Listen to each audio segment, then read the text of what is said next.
Taki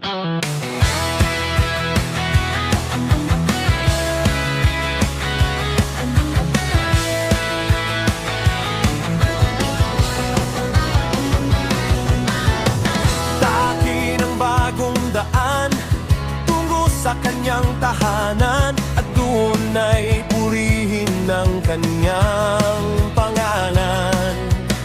Dalhin mo ang kayang dalhin, basta kaya mong bitbitin. Doon sa kanyang bahay tayo'y manalangin. Ang kalsadang bago'y nakahanda na upang daanan ng iyong hinirang, patungo sa iyong banal na tahanan.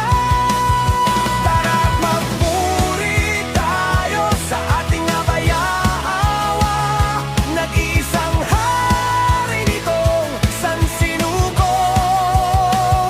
Doon sa kalsadang bago, tungo sa banal na dako, at doon tayo'y maghandog ng hain para kay Yahweh.